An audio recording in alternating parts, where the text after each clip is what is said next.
Hola, mi nombre es la doctora María Gabriela Troncone, soy internista endocrinólogo.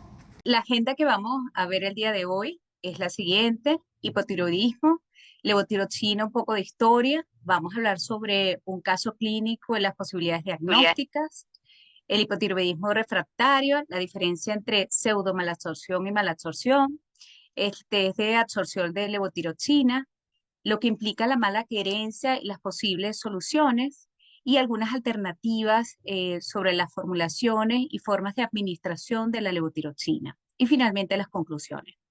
Sabemos que la tiroides, la mayoría de las hormonas tiroideas T4, el 100% es producida por la tiroides, mientras que T3, solo el 20% es producida por la tiroides y el 80% viene producto de la desyodización por la desyoinasa tipo 1 en la tiroides y desyoinasa tipo 2 en otros órganos. Sabemos que la T3 es la que tiene mayor avidez por los receptores nucleares tiroideos y que es 10 veces mayor, más potente que la T4. La levotiroxina sódica es la forma sintética de la tiroxina y la estructura química es idéntica a la hormona sintetizada en condiciones fisiológicas. Aquí tenemos su fórmula química, es un isómero levo, es un quiral L. ¿Qué significa esto? Que la imagen de la molécula en espejo no es superponible, como vemos la imagen acá de la palma de la mano. Así tal cual es la estructura química de la levotiroxina. Y además es L porque a través de la actividad óptica desvía el plano de luz polarizada hacia el lado izquierdo. Es uno de los medicamentos, uno de los fármacos más prescritos en el mundo debido a su uso en el hipotiroidismo, siendo el hipotiroidismo una enfermedad que abarca más o menos el 10 a 15% de la población mayor de 60 años, que es 14 veces más frecuente en las mujeres, que se dice que el 60% de los pacientes no están diagnosticados y que más o menos el 5% de la población mundial lo padece. También decimos que la levotiroxina es un medicamento con índice terapéutico estrecho. ¿Qué quiere decir esto? Que es un fármaco que tiene un rango muy pequeño de dosis en el que el medicamento proporciona beneficios sin causar complicaciones.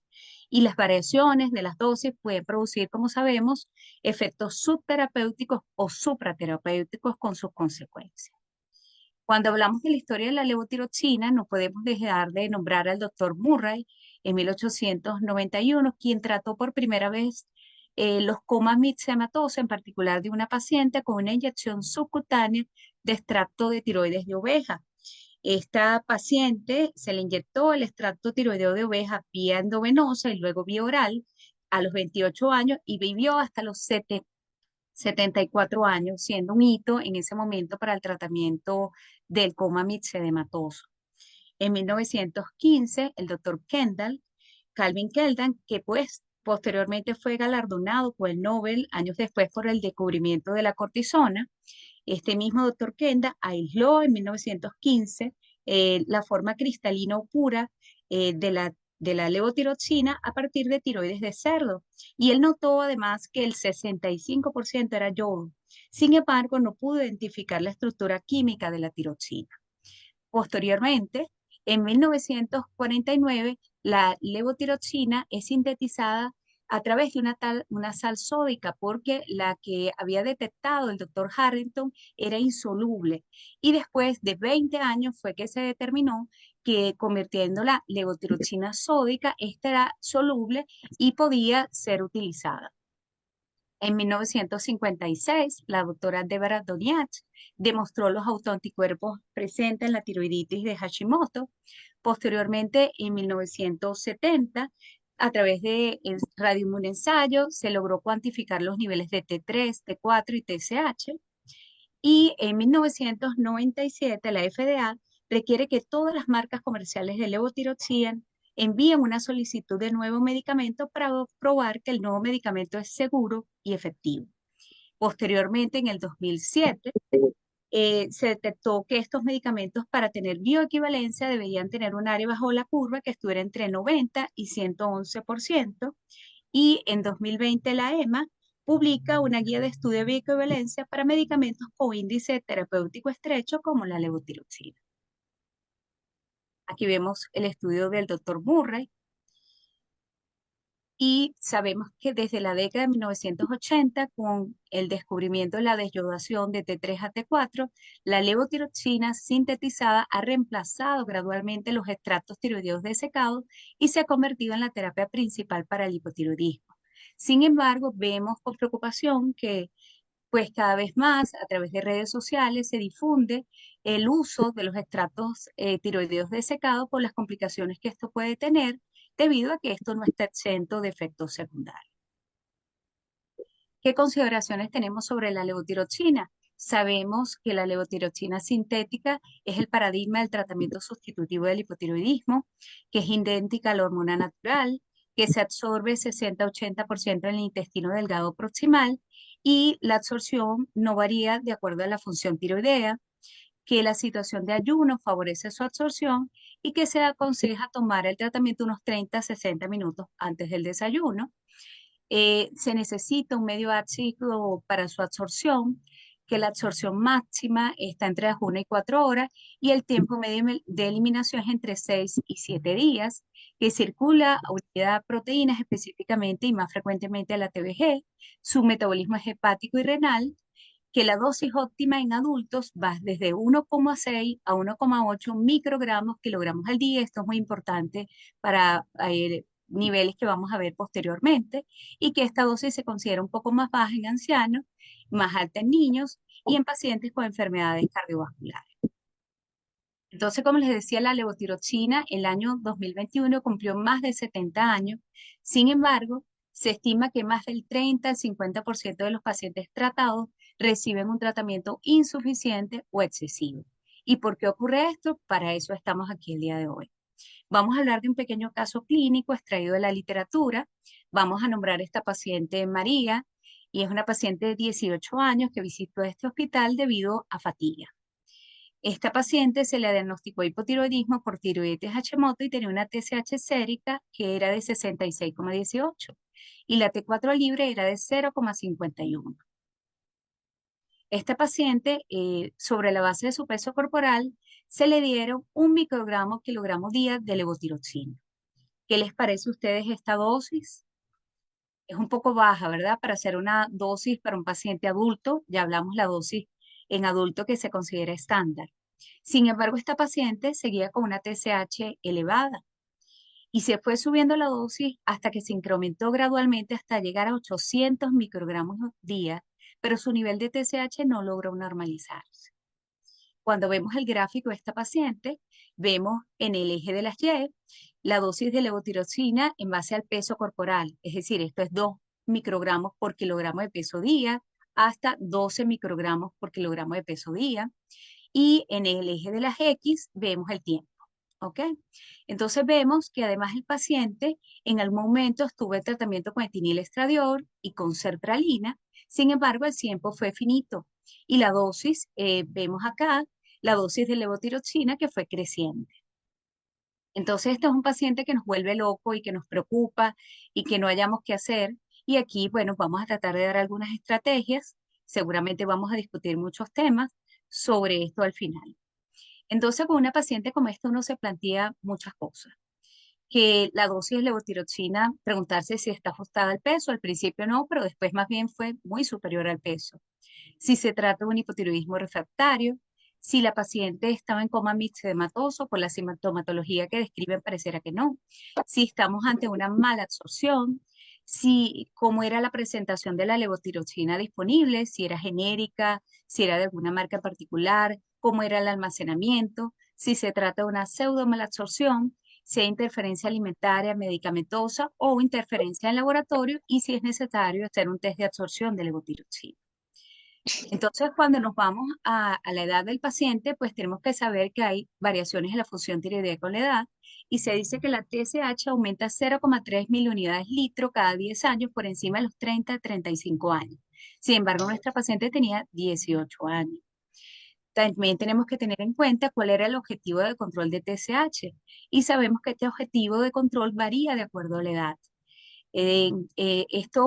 Pues en pacientes jóvenes como ella, pues el objetivo es entre 1 y 2,5, pero sabemos que estos objetivos varían de acuerdo a la edad del paciente, inclusive de las comorbilidades.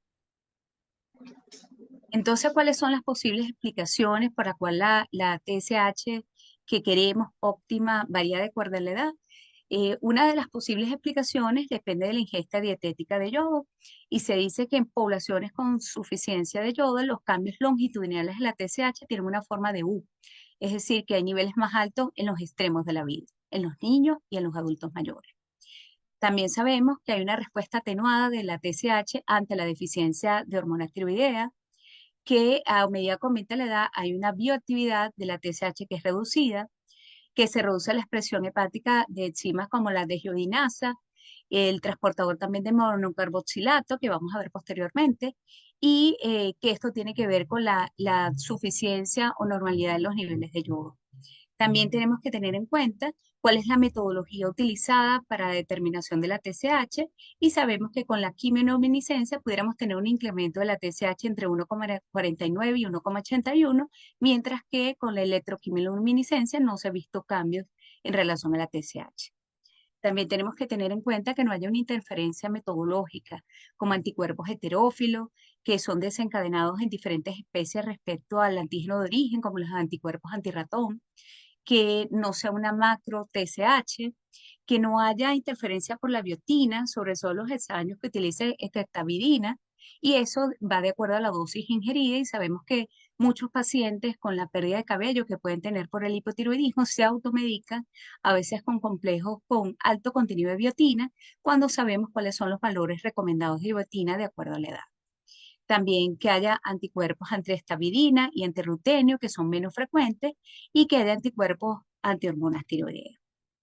Cuando hablamos de macro TSH, aunque es una causa rara, representa de 0,5 a 5% de los pacientes. Recordemos que esto es un complejo que forma la TSH con la inmunoglobulina G y que la mayoría de los casos, esta genera anticuerpos anti-TSH y tiene una masa molecular mayor de 150 kilodalton, pero con una bioactividad baja, y que los métodos utilizados para la detección debería ser la cromatografía con filtración de gel y la precipitación con polietilglicol, y que estos pacientes, si tienen una precipitación del 70-90%, hablamos de que tienen una macro TSH y deberían ser monitoreados con la clínica y la medición de las hormonas tiroideas periféricas, no con la TSH.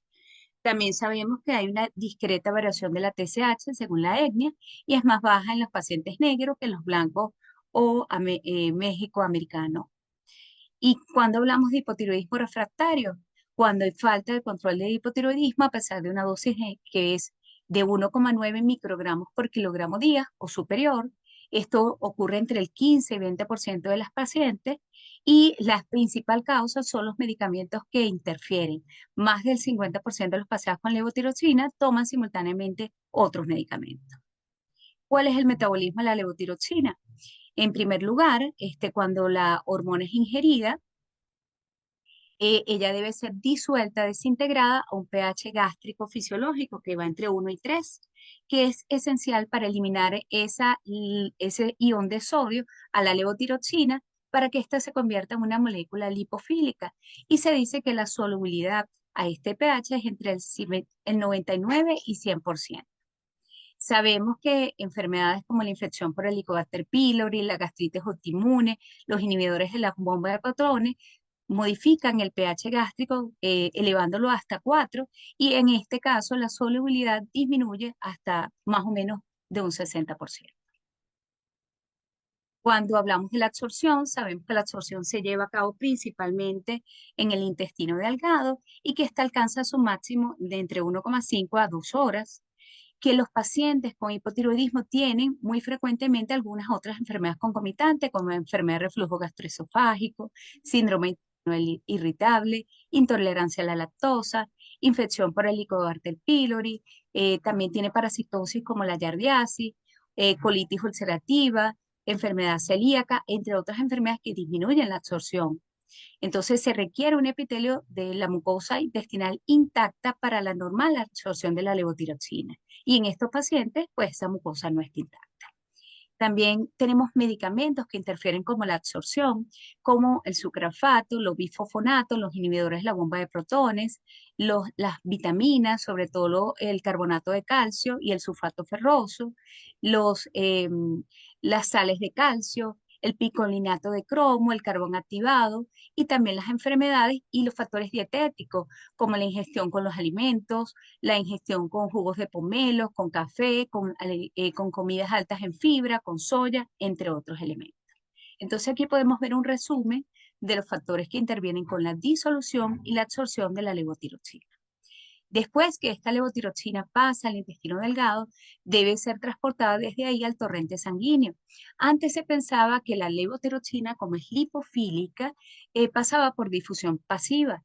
Sin embargo, estudios recientes han demostrado algunos transportadores que son proteínas transmembranas. Entre esos tenemos los polipéptidos transportadores de aniones orgánicos, los polipéptidos cotransportadores de sodio taurocolato, el transportador de aminoácidos tipo L1 y 2 y el transportador de monocarboxilato 8 y 10.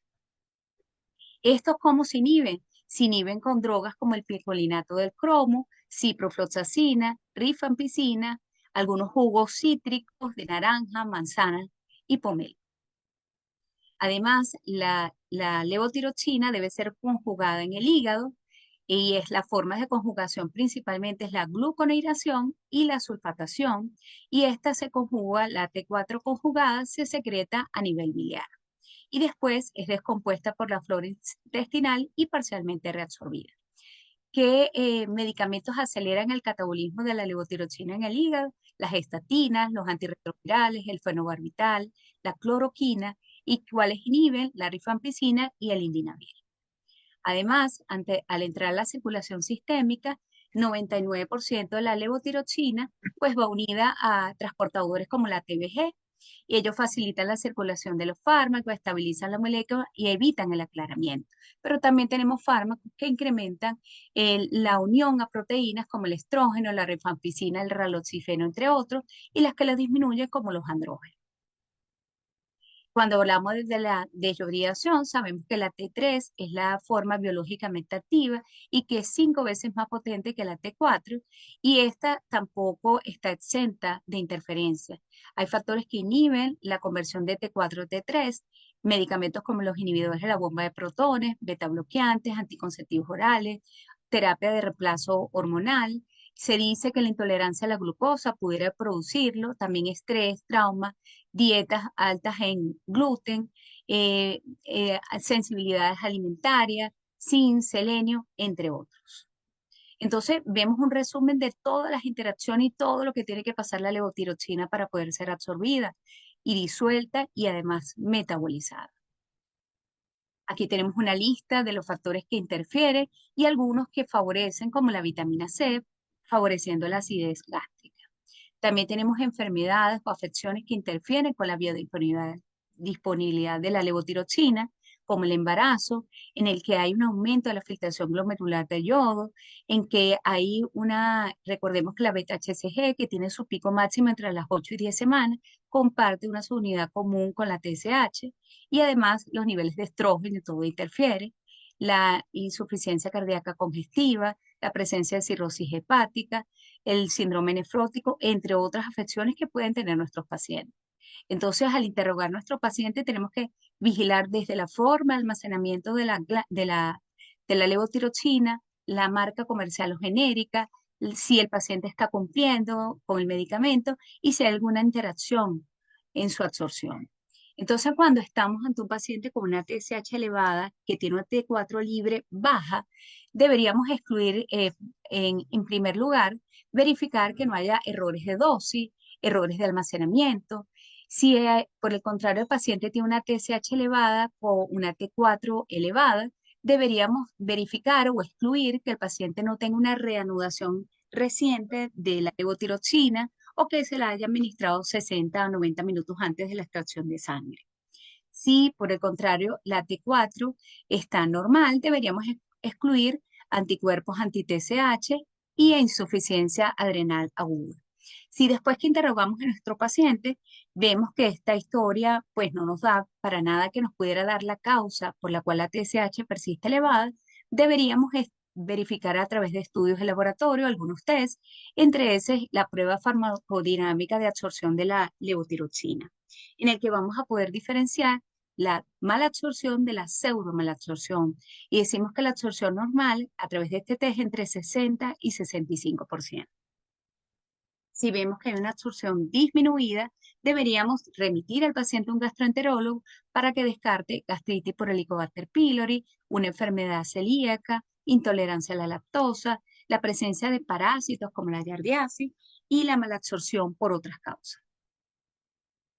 ¿Cómo se hace el test de absorción de la levotiroxina? Primero tenemos una preparación previa al test. Hay que avisarle al paciente muchos días antes cuándo se va a hacer la prueba para que no modifique la medicación, mantenga la dosis de levotiroxina y no modifique sus hábitos alimentarios. El paciente debería ser evaluado por un cardiólogo para hacerle un electrocardiograma previo al estudio, sobre todo si es cardiópata. Medir la TSH 2 o 3 días antes del test y si la TSH está más baja que la que tenía inicialmente, pudiéramos sospechar que hay una pseudo malabsorción. El paciente no debería ser hospitalizado días antes, pero el día del test sí debería quedarse hospitalizado. Debería consumir agua hasta 1 hora antes y 1 hora después del test. ¿Y cómo se realiza? Generalmente se da una dosis de 1000 microgramos de levotiroxina y se mide T4 total y T4 libre 4 horas. Una medición horaria durante 4 horas. Hay modificaciones en los test, ya la vamos a ver. Y a través de esta fórmula vamos a determinar cuál es el porcentaje de absorción. Si ese porcentaje de absorción es mayor al 60%, decimos que el paciente tiene una pseudo mala absorción. En 2019, la Clínica Mayo publicó otro protocolo para la prueba de absorción de levotiroxina, modificando la dosis de acuerdo al peso corporal.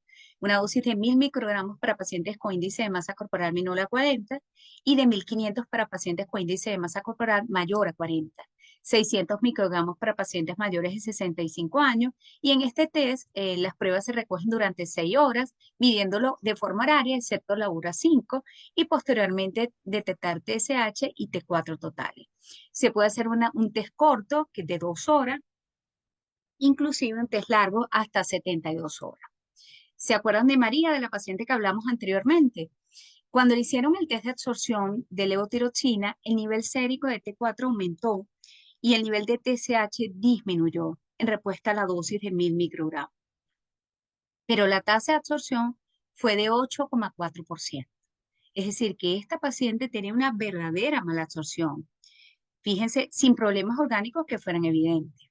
Entonces, en esta paciente empezaron a reinterrogar todo lo que ya habían hecho. La paciente negó embarazo y tenía prueba de embarazo negativa. Negó síntomas gastrointestinales que incluían disfasia, molestia, vómito. No presentó síntomas de intolerancia a la lactosa. Se le hizo un laboratorio general. Se realizó función hepática y renal. Se le hizo colonoscopia y endoscopia superior. Se descartaron enfermedad inflamatoria intestinal, infección por Helicobacter pylori y enfermedad celíaca, y en una tomografía computada abdominal, lo único que se demostró fue un leve engrosamiento inespecífico del intestino delgado, que fue confirmado por un gastroenterólogo, con una posibilidad menor de un trastorno orgánico malabsortivo. Entonces, ¿qué se hizo? Para analizar la expresión de los transportadores de hormonas tiroideas ileales, se obtuvo una muestra del hilio de la paciente, del hilio terminal y del colon ascendente. ¿Qué observaron en esto? Compararon la muestra de la paciente con controles y en el hilio terminal los patrones de tensión de estos transportadores que hablamos anteriormente fueron similares entre el control y el paciente, el OATC1, el OATPC2 y el MCT10. Sin embargo, cuando hablamos del transportador de aminoácidos tipo L1 y L2, vemos que los controles se tiñeron en el borde en cepillo, pero en la paciente no se tiñó en el borde en cepillo, sino que la tinción se limitó al núcleo y el área perinuclear. Y esto es una causa de malabsorción muy rara, pero que puede existir. ¿Qué hicieron con la paciente?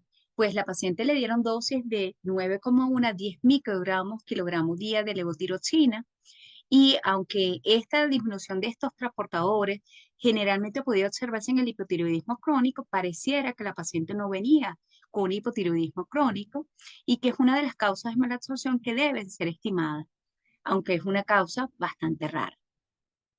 Entonces, tenemos que tener en cuenta que la terapia del hipotiroidismo, la levotiroxina, puede verse obstaculizada por múltiples efectos, por medicamentos, por enfermedades, por cambios de marca, por incumplimiento. Se debe hacer una historia completa sobre el paciente y descartar el hipotiroidismo refractario y tratar de interrumpir e identificar los factores que interfieren, separar la administración del medicamento de otros y el tratamiento de enfermedades concomitantes.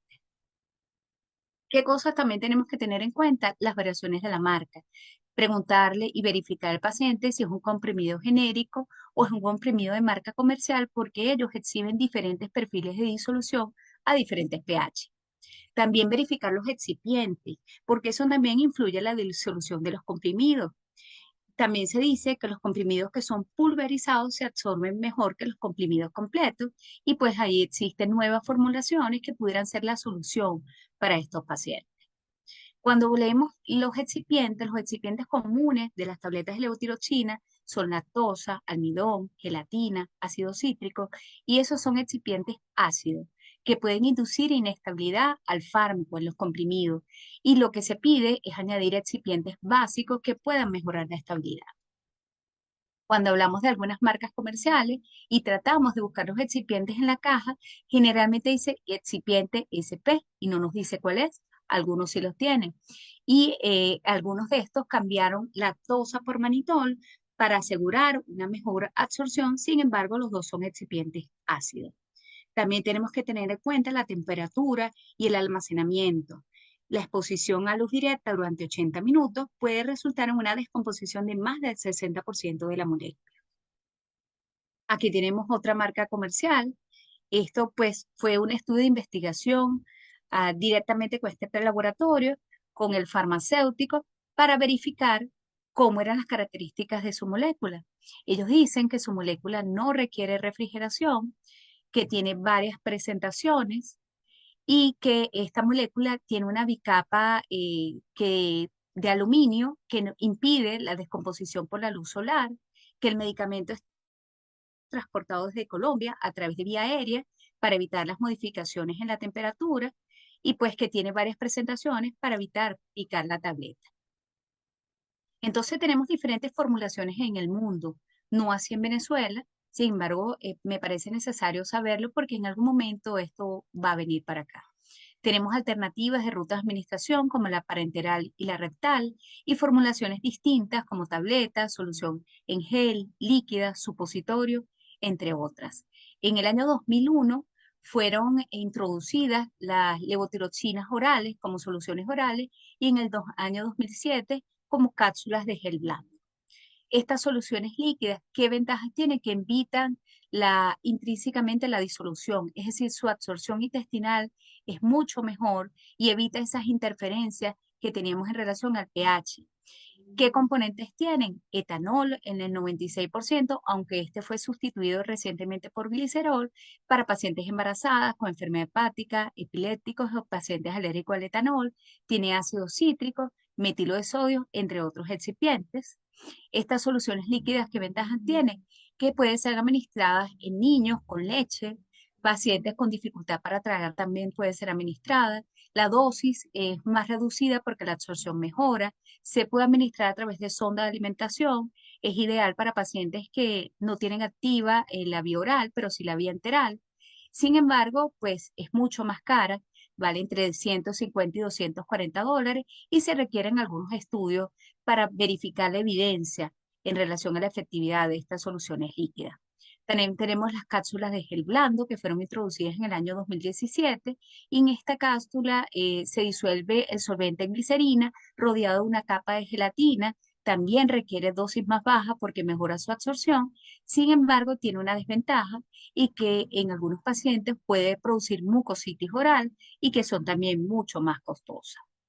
En pacientes con coma mixematoso, que sabemos que era una tasa de mortalidad altísima en años anteriores, 60-80%, y que actualmente es entre el 20 y 25%, también tenemos pues la levotiroxina, la ideal sería en ampollas y con una carga inicial entre 300 y 400 microgramos y después pasar a 50 y 100 microgramos hasta poder administrar la vía oral.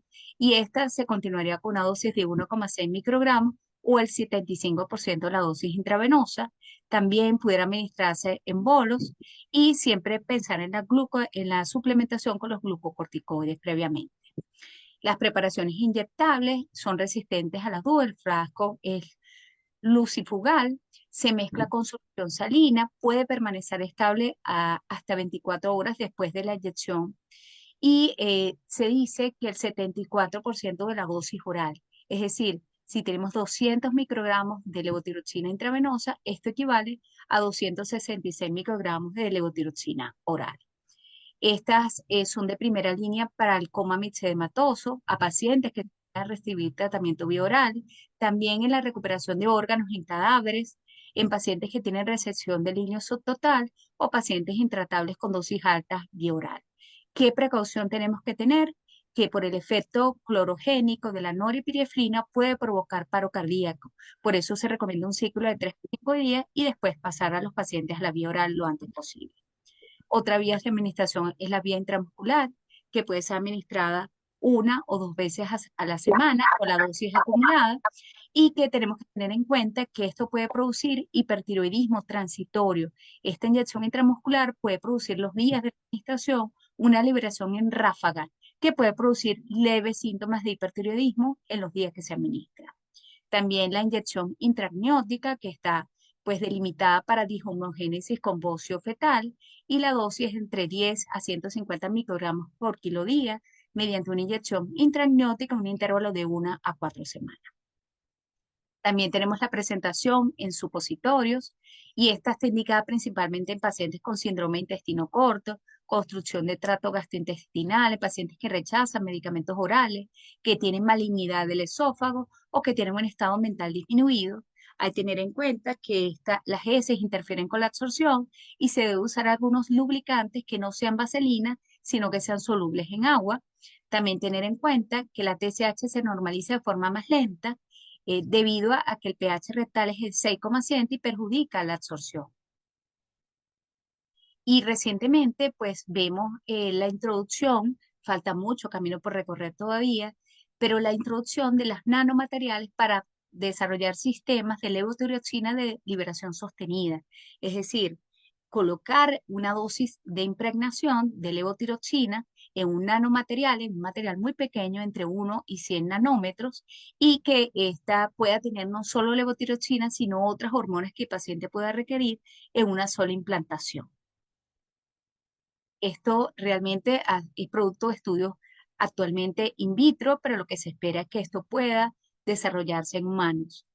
¿Qué hacen? Pues cargan unos 18 miligramos de levotiroxina en un cilindro de 2,5 centímetros, se almacena y se libera al espacio subcutáneo en la circulación sistémica.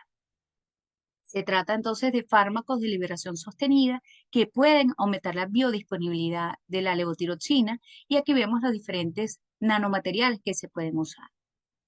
Entonces tenemos muchas vías de administración disponibles para la levotiroxina intramuscular, intrarrectal, endovenosa, oral, en supositorios, pero hay pacientes que lo que tienen es una mala querencia y se dice que el 67% de los pacientes ha delimitado no haber tomado la medicación por lo menos una vez. Y esos pacientes tenían baja adherencia no porque querían, sino porque eran pacientes probablemente de edad avanzada, con escaso conocimiento de los medicamentos, que no tenían accesibilidad a la molécula, que tenían otros medicamentos o enfermedades concomitantes, y se dice que no es tan infrecuente. ¿Qué alternativas tenemos? La levotiroxina diaria o semanal. Aquí tenemos un paciente de 67 años con un paciente que se nos puede presentar en la consulta, que además tomaba la levotiroxina y tomaba colecalciferol. Y vemos que sus niveles de TSH estaban en 47. Y cuando se le pide, interrogamos al paciente, pues se evalúa y él dice que, pues, que se lo olvidaba de forma frecuente. Y la alternativa fue administrarla 2 veces a la semana. ¿Qué evidencia hay sobre esto? Entonces, en este estudio se colocaron una muestra pequeña de pacientes, 23 pacientes, y se administró la levotiroxina de forma semanal. ¿Y qué diferencia los vieron en relación a los pacientes que lo usaban diariamente? Que la dosis de levotiroxina fue significativamente menor que la dosis diaria que tomaban los otros pacientes y que la TSH se redujo en un 75% de los casos. En este otro trabajo se administró levotiroxina a 109 pacientes durante 6 y 12 semanas. Estos pacientes se intercambiaban, se les daba levotiroxina diaria y después 6 semanas se les daba levotiroxina semanal. Y no hubo diferencia significativa en los parámetros ecocardiográficos antes y después. No hubo síntomas de sobretratamiento ni de hipotiroidismo. Y estos pacientes, pues, a pesar de que tenían un poco tiempo de seguimiento, se logró efectividad en el tratamiento del hipotiroidismo. Cuando hablamos de alimentos que perjudican la absorción, en este paciente de 54 años, que venía manteniendo unos niveles de TSH aceptables, pues se empieza a ver que de repente, cuando tiene un nuevo trabajo, tiene una TSH elevada, y cuando empezamos a preguntarle al paciente, interrogamos, pues el paciente se tomaba, desde que inició el nuevo trabajo, la levotiroxina con leche. ¿Qué va a pasar? Que bueno, es uno de los medicamentos que interfieren con la absorción y se le pasó la levotiroxina a la hora de dormir. La verdad es que hay evidencia sobre esto. En este metaanálisis, que tenía 2.884 artículos, se administró levotiroxina antes del desayuno y a otros antes de acostarse, y reveló que la dosis de levotiroxina antes de acostarse es tan efectiva como la administración antes del desayuno, y esta pudiera ser una opción atractiva en algunos pacientes. ¿Qué conclusiones podemos llegar? Que el impacto económico del hipotiroidismo no diagnosticado, no tratado o subtratado no es intrascendente. El hipotiroidismo materno conlleva a hipotiroidismo fetal, y las condiciones comórbidas que tiene la paciente pueden complicar el embarazo. Que el hipotiroidismo también se asocia a disminución de la calidad de vida, a un mayor número de días de baja de enfermedad e incluso en aumento de la mortalidad. Que podemos concluir también que al decidir sobre una dosis inicial de levotiroxina se debe considerar el peso del paciente, la masa corporal magra, si está embarazada, la etiología del hipotiroidismo, el grado de elevación de la tirotropina, la edad, el contexto clínico general. Debe considerarse cuál era el objetivo de tirotropina de acuerdo a la situación clínica del paciente, educar al paciente sobre la toma de la levotiroxina y la absorción óptima de esta. Además, si la dosis de levotiroxina es muy superior al esperado, pues descartar pseudomalabsorción de malabsorción, y lo que se espera en el futuro es que inyecciones intramusculares y subcutáneas en nuestros pacientes en Venezuela o liberaciones sostenidas puedan hacer que los pacientes cumplan las normas y se les facilite la administración del medicamento. Aunque los nanomateriales, las nanopartículas son el futuro y esperemos que así sea, pues estos pudieran tener más de un fármaco introducido y con carga para facilitar la absorción y el perfil estable y de seguridad de nuestro paciente. Esperemos que, aunque este camino es largo por recorrer, sea el futuro del tratamiento de nuestros pacientes con hipotiroidismo. Bueno, por su atención, muchísimas gracias Si y te bueno, gustó estoy el a la orden contenido, para sus comparte. preguntas.